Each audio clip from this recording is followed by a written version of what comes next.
So, this is a story of intrigue, excitement. That's pretty much it. This is the story of Jack and the Beanstalk. And I'll start right now. Alright, so there's this guy. His name's Jack. He actually prefers to go by John because his mom calls him Jack, and his mom's kind of a... So he doesn't really want to be called whatever it is she's going to call him. So, we'll call him John. It's John and the Beanstalk now. Alright, so, John, he's walking down a path one day. He's going to market. He's not really sure why. He just knows he's on his way there. Turns out he has a really bad memory. So he gets to market. He's like, man, what was I going to do? Reaches in his pocket for the list his mom gave him. Can't read a dang thing she said. Like I said, she's a little out there.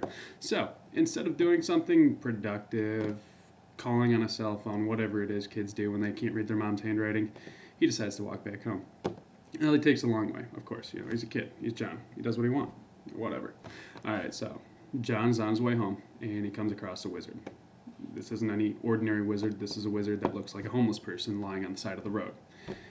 John does what every fine, upstanding, intelligent person his age would do, and he sits down next to this homeless person and says, hey, need anything? It turns out that wasn't the smartest thing he could have said because, as luck would have it, the guy actually did need something. He said, yeah, I need money. Do you have any money? John's like, you know, I do, but Mom gave it to me. I'm supposed to buy something. I don't remember what I need to buy, but I have to buy it, so I better not be giving it to you. Wizard, homeless person, whatever it is he is, sits there for a second thinking, you know, twiddling his thumbs. He's like, you know what? I got it. I got it. He's like, I've got these magic beans. And these are not just any beans. They won't just make you fart. They won't just make you, you know, have good stew, whatever it is beans do. These are magic. These will blow your mind. Jack's like, all right, you know, I'm a little intrigued. He says, can you give me any more info? Wizard says, well, no, I can't. So Jack / John, whatever it is we call him, thinks about it a little bit, texts his best friend Joseph. Joseph doesn't text back, so John's like, all right, I just gotta go with it. He buys him. Probably a stupid decision, but he buys him. So he's on his way home, thinking, man, you know, I'm pretty excited about this. They're probably going to grow a garden of corn or something. Mom's going to be so excited. I don't even know what she wanted. It was probably milk, but whatever it is, this is better. So he gets home, shows his mom the beans. And she's like, you trying to give me gas? Really? It doesn't go that well. It kind of goes about as well as when you first break curfew. It was a bad news bears day. So she takes the beans and she tosses them outside where they land in a manure pile. Jack's like, you know what? I'm not even going to deal with that. I'll just let them sit there. Turns out manure is actually really, really good fertilizer. So within, I don't know, about an hour and a half, there's this huge beanstalk. Jack doesn't tell his mom. She doesn't notice. She's watching soaps or something. So he climbs up it, as any kid that buys magic beans from homeless people would do. And as he's climbing up, he realizes that the air is getting a little bit thinner, so he whips out his magical, you know, breathing apparatus that helps him breathe in the atmosphere, and that's good. We don't have to worry about that part of the story anymore. Well, he gets up and he's like in the clouds, and he's like, wow, this is really great. I'm in the clouds, you know, and magic beans that bring me to the clouds. What the hell was I thinking? And yeah, that's pretty much the first part of our story. So, moving on. Second part of our story. He's wandering around in the clouds thinking, wow, you know, this is really neat, but I don't know if it was worth the money I spent. So he's wandering, exploring, seeing if he can, you know, find something to steal, take home, and sell on eBay. And turns out he sees something. It's rather large. Looks like a house. He's not sure, so he goes up to it and he's like, this is definitely a castle. It's a huge castle. There must be a giant here because, as any smart person would, he just assumes there's a giant whenever there's something tall. I guess I'd probably do the same. So Jack goes up to this house and he knocks on the door and nothing happens. So he knocks a little louder and he goes, oh, you know, it's a giant. I'm probably like a mouse to him. So he finds the largest stick he can and he just starts whacking it on the door. It doesn't work. So he makes his way down the road to the nearest fireworks dealer, buys some TNT, goes back off, sets it off near the giant's door. Giant hears it. Why there was a fireworks dealer, I don't know. We're not going to deal with that.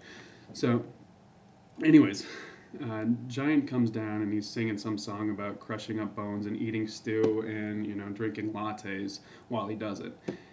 Kind of scares Jack / John. And he's like, you know what, I don't really know if I'm cool with this. Maybe I'll just go back home. And he's on his way home when all of a sudden, whoosh, the door swings open and there's a giant. He doesn't even see John/Jack/John. And he's like, I'm thinking maybe I can slide right past this giant and see what's inside. Maybe there's something I can sell on eBay. I mean, it is a giant, right?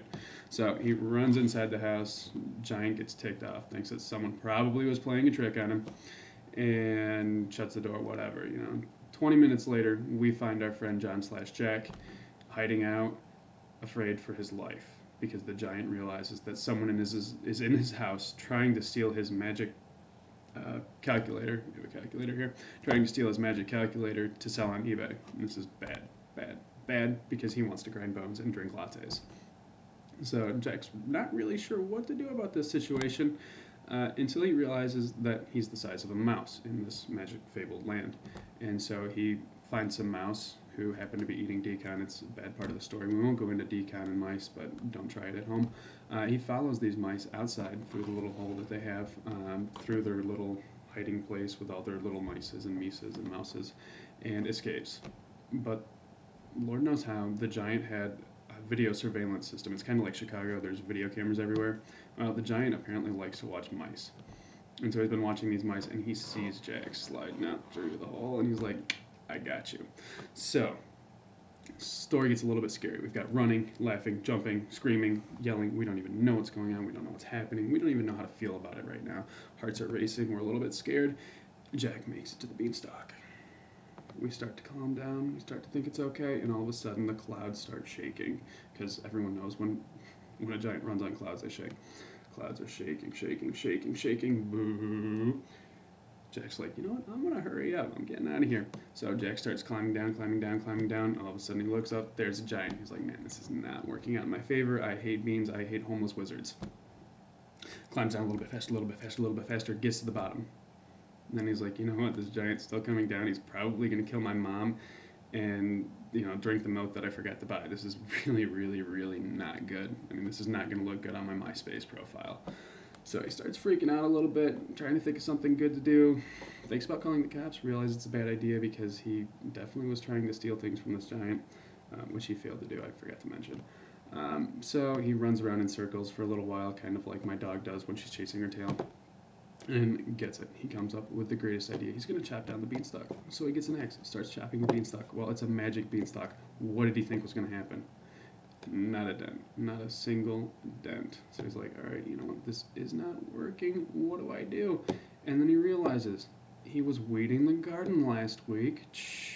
Runs in, finds the weed and vine killer, sprays that vine. 10 minutes later, starts to waver. Giant apparently had to slow down and catch his breath. Despite the fact he's much larger than Jack, he is slightly slow sometimes. He's probably halfway down eating breakfast, who knows. Well, anyways, vine starts to sway back and forth, back and forth. We've got this heavy giant on top. What happens? Boom! Giant falls. Jack's like, well, at least I escaped that trouble. I might not have gotten rich. I might not have found anything to sell on eBay, but the giant fell.